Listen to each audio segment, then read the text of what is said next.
Okay, happy Saturday. I am waiting for it to show up on the IG Live. All right, so I know that on the East Coast it's already the afternoon. Out here on the West Coast it's the morning.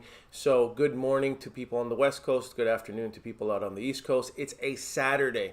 So for those of you who are tuning in and you don't know, I have committed to going live a minimum of once per day. I'm going to try to do it once in the morning and once in the late evening, depending on my schedule. And what I will be doing is just giving bite-sized chunks of how to do this business, how to operate as a real estate investor by wholesaling, right? Using wholesaling as a tool for you to become a real estate investor so that you can cherry pick the best deals that you find, and then the ones that you don't find, you can assign for a profit. That's the whole idea. That's the concept behind.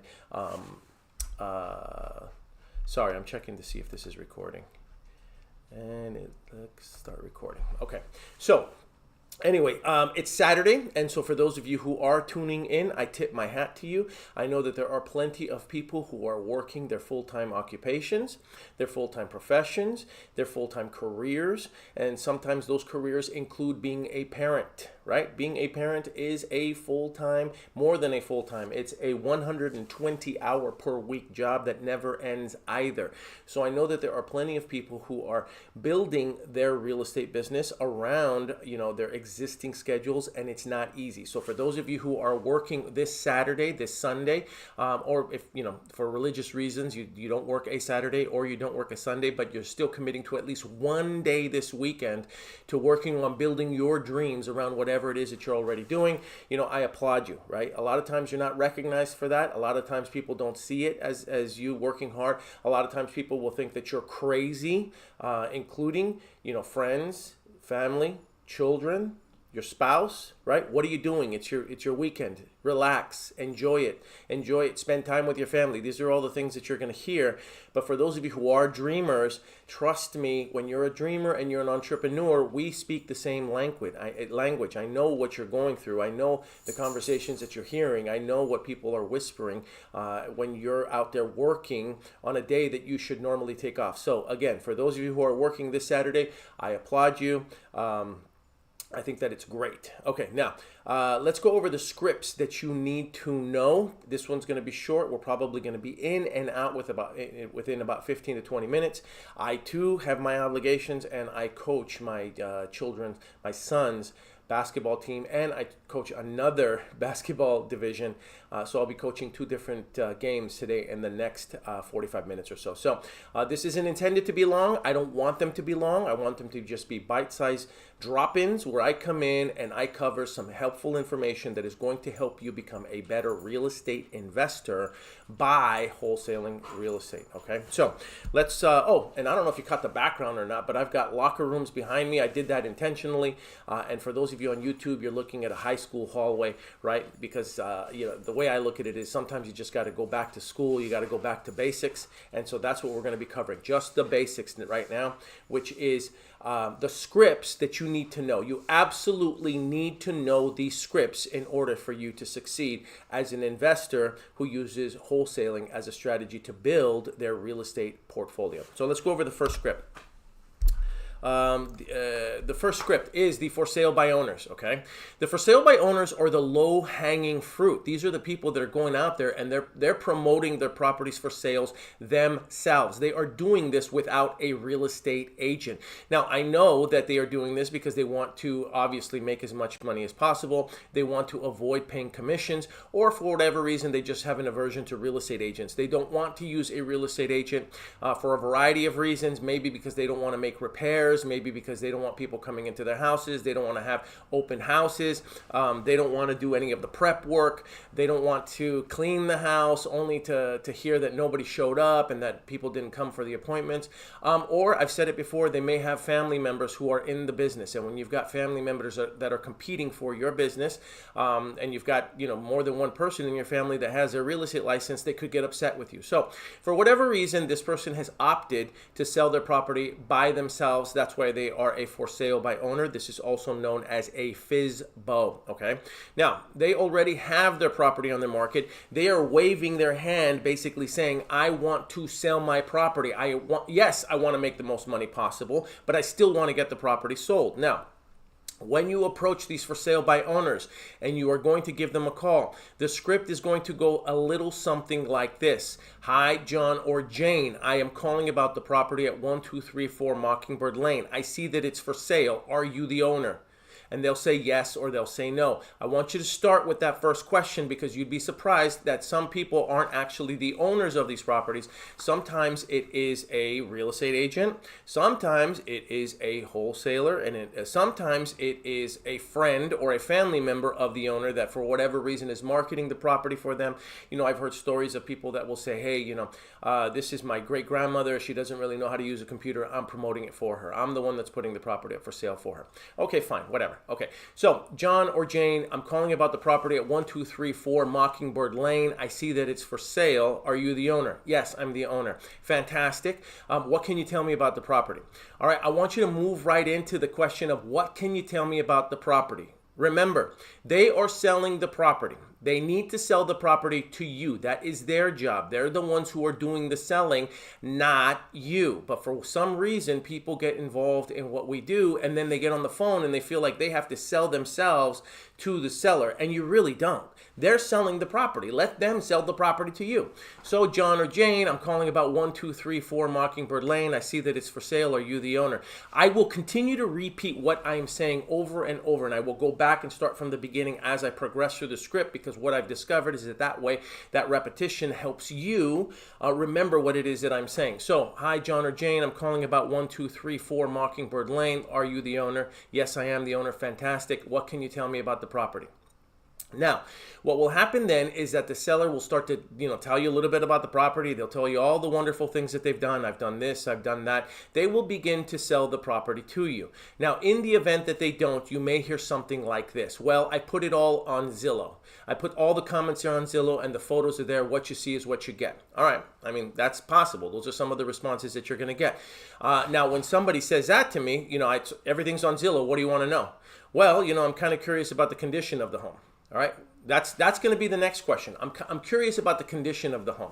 And, some people, again, depending on how they're going to respond, they're going to say like, well, it's in great condition. I've done this, I've done this, I've done this, I've done this. They will begin to sell the home.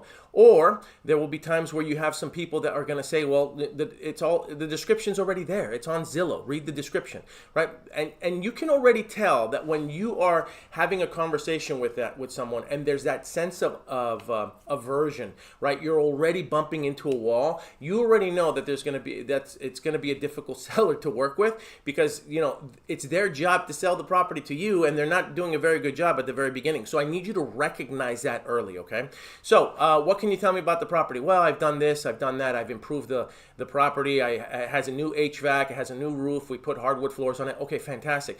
And then what I want you to do is I want you to try to repeat what they said. Okay, repeat exactly what they said. Don't interpret what they said, repeat what they said. So, John, if I heard you right, you said that you've put a new roof and that you've put a new HVAC and you've got new windows in it. Is that right? And you always end it with that. Is that right? Did I hear you right? Are we on the same page? Am I understanding you right? Because what you're doing by repeating exactly what they said and then confirming it is you're creating synergy with the conversation, right? You're showing them, you're demonstrating, number one, that you're listening to them. But number two, you're getting them to say, yes, did I hear you correctly? Are we on the same page? Is that what you told me? And you keep doing that, people will hear your body language through the phone. That's really important. People will hear your body language through the phone, okay? Let that sink in. So you keep doing this, and eventually you've got them so conditioned to saying yes to you throughout the entire conversation that what starts to happen is you have synergy now. All right, great. So let's start from scratch. Hey, John or Jane, I'm calling about 1234 Mockingbird Lane. Are you the owner? Yes, I am the owner. Fantastic. What can you tell me about the property? Well, I've done this, I've done this, I've done this. Fantastic. So what you're saying then is you did this, you did this, you did this. Am I hearing you correctly? Yeah, great. Fantastic. Now, tell me, John, is there any wiggle room in the price? And I want you to ask them if there's any wiggle room in the price just to see what they say. Now we're starting to get a little bit more serious about the conversation. Is there any wiggle room in the price? Yeah, well, there's a little bit of wiggle room. Or you'll hear, no, there's absolutely no wiggle room whatsoever. right? I have to get that price. Oh, I see. Okay, so you repeat whatever they say. There is some wiggle room. Did I hear you right? Okay, great. There's absolutely no wiggle room. You have to get that price. Is that right, John? Yes, that's right. Okay. All right, no problem. So if, and I'm not saying I can, but if I can get you that price, John or Jane, what kind of a time frame are you looking for? Right? So now look what you've done. You've gone through this conversation. You've asked them some questions. You've developed some type of synergy with that conversation. You've got them to say yes to a few of your acknowledgments, acknowledging what they just told you, and you're getting them to repeat yes to you. And now you're getting down to the price. You want to know if there's any wiggle room, and then you're moving on to now if I didn't say I could, but if I can get that price, what kind of a time frame are we talking about here, John or Jane? Now you're moving on to time frame, okay? And the reason that I want you to do that is because now what's happened is you're shifting, right? Now you're moving on to time frame and you're checking their motivation. So what kind of time frame are you looking for in order to make this move? And you give them options. Are you looking for 30 days, 60 days, 90 days, 120 days? What kind of options are you looking for, John or Jane? Let them pick. If you leave the question open-ended and all you say is, what kind of a time frame are you looking for? What happens is you cause them to think. And when people are forced to think, it creates confusion. People don't want to work, right? People are naturally, human beings are naturally, we're inherently lazy. Our brain wants to keep us safe and comfortable and on the couch. It doesn't want us to work. It just wants us to sit there with bonbons and potato chips. That's what our brain wants us to do because that's safe, it's comfortable. So what you want to do is you want to give them options so they can select one of those two options. What kind of a time frame are you looking for? 30, 60, 90 days, 6 months? What would make it easier for you, John? All right, great. So now you've got their price. You know what price they're looking for. You've asked them about the wiggle room, and now you're waiting for time frame. Well, we're thinking it's probably going to be about 60 days. Okay, 60 days, John. So here's what I've heard so far. What you've done to the property is this, this, this, and this. If I can get you that price, you're looking for a time frame of 30 days, 60 days. Is that right? Okay, great. So now you've got their time frame. So where are you going to move to next? Right now you can ask where they're going to be relocating to next, okay? So you've now gotten their price, you've gotten what their time frame is, and now you want to go to where they're moving to next. What are the possible answers? Well, we're going to go out of state. Well, this house is too big for us. Well, they'll give you whatever reason it might be. The last thing that if they do tell you, well, this is just a rental, we just want to get rid of it. Now you know that they don't live at that property, okay? So that wouldn't apply. If they don't have a place that they're going to relocate to, right? If in their head they don't know where they're going to next, typically that's not a really hot lead. That's a lukewarm lead because in their minds they don't have another destination. But if they tell you we're moving to our ranch in Texas, now you know you've got someone that's hot. Why? Right? Because now you've got someone that's given you a price, they've given you a time frame, and they've given you where they're going to relocate to next, okay? We haven't committed to any prices with this prospect yet. All we're doing is having a conversation with them. So going back to recapping. Hi, John or Jane. I'm calling about the property at 1234 Mockingbird Lane. Are you the owner? Yes, I'm the owner. Fantastic. What can you tell me about it? Well, I've done this, this, this, and this. I see. So what you're saying is you've done this, this, this, and this. Am I hearing you correctly? Fantastic. Now, is there any wiggle room in price? No, there's no wiggle room price. Okay, there's no wiggle room in price. Now, if, John or Jane, and I'm not saying that I can quite yet, but if I can get you the price that you're looking for, what kind of a time frame are you looking at? Are we talking 30 days, 60 days, 90 days, 6 months? What's going to make it better for you? 60 days. Okay, 60 days. Fantastic. So here's what I'm hearing, John. What I'm hearing is that you've done this, this, and this to the property. You'd like to get $500,000 for the property. And if I can get you that $500,000, you could be out of here in about 60 days. Are we on the same page? Okay, fantastic. Now, tell me, just out of curiosity, where are you going to move to next? Well, we want to move down to Florida. We want to retire down to Florida. I see. Okay, so you want to retire down in Florida. Good for you. Okay, great. So here's what I'm understanding. You've done this, this, and this to the property. You'd like $500,000 for the property, and if you can get that price, then really you want to be down in Florida in the next 60 days. Are we on the same page? Okay, fantastic. Now look. Just out of curiosity, remind me again, why are you selling the property? Now that's the fourth question that I'm going to ask. That's my anchor question. This is going to determine their real level of motivation. And see, here's the thing.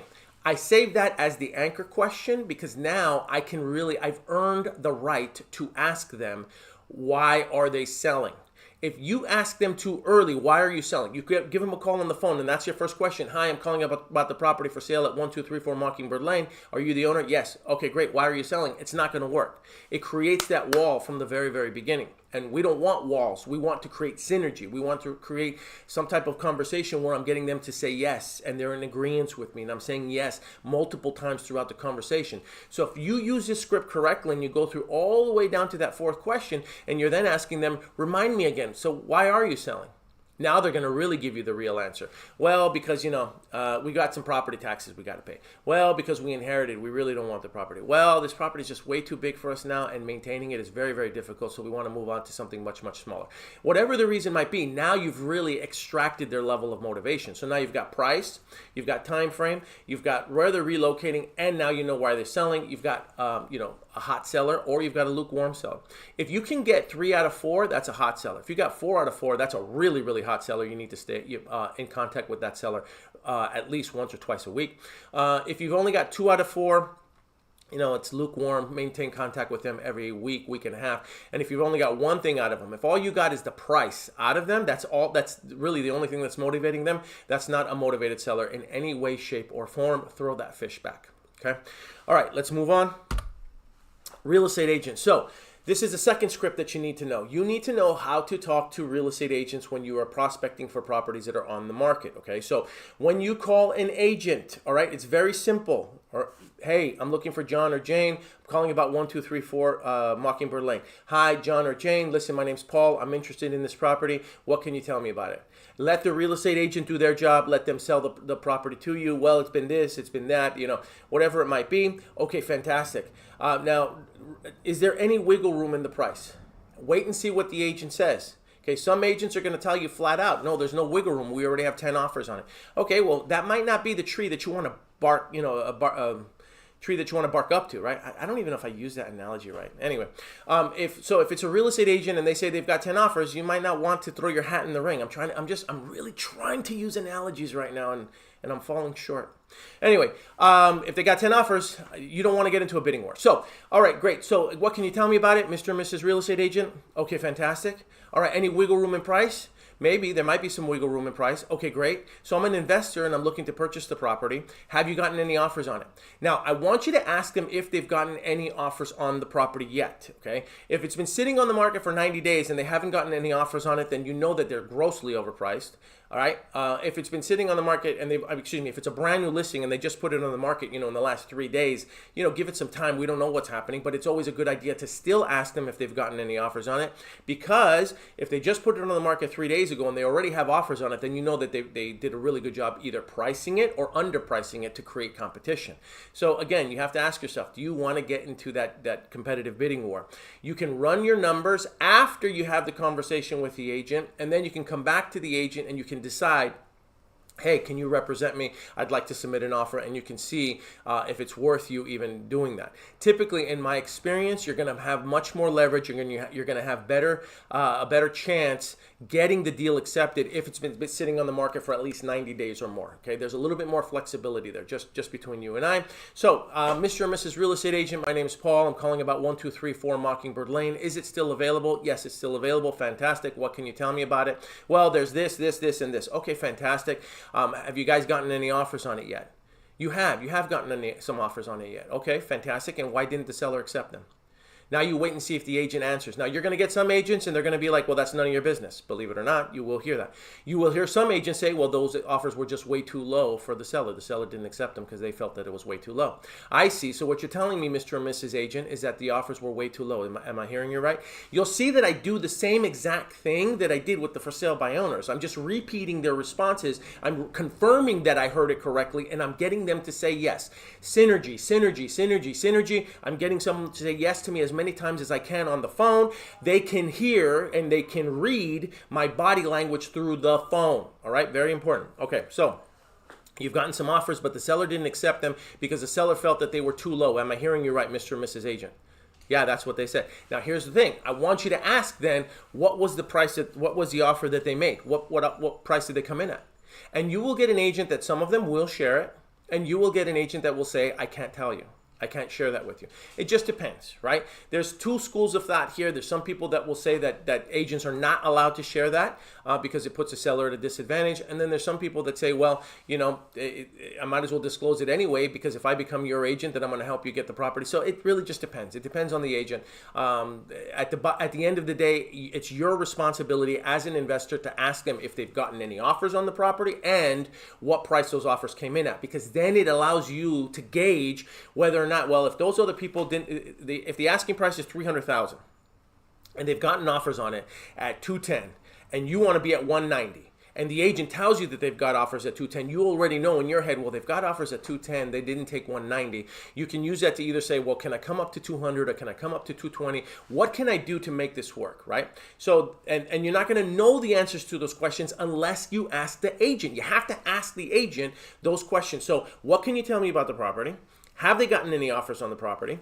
And what were those prices at? And then the last thing that you're going to ask them is, what's the seller going to do if they don't sell the property? Right? This is just common sense questions, but for whatever reason, people get involved in our business and they get scared. They don't want to ask these questions. You're the buyer. You're the investor. It's your job to ask these questions. You need to ask these questions. So, Mr. and Mrs. Agent, if the seller doesn't sell the property, what are they going to do with it? And you're going to hear some realtors, they're going to say things like, well, they'll just hold on to it. They don't really care. They don't need the money. Well, now you've saved yourself some time. Now you know that you've got a seller that isn't motivated. So why are you going to bark up that tree? I'm going after that analogy again. I'm going to get it right. Right? So the agent's telling you that the seller's not motivated, or they're just going to rent it out. Okay, they're just going to rent it out. You can hear it in their voice. There are plenty of conversations. Yeah, it's on YouTube too. We're live on YouTube. There are plenty of times where the agent, you can hear what's the word?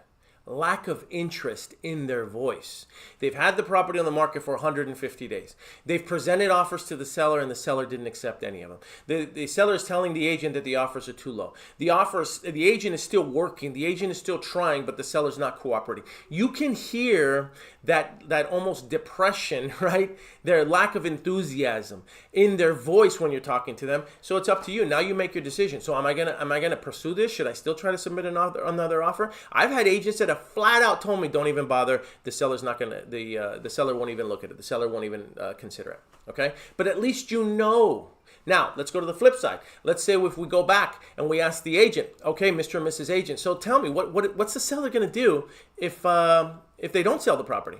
Here's what I want to hear. Well, if they have to sell the property.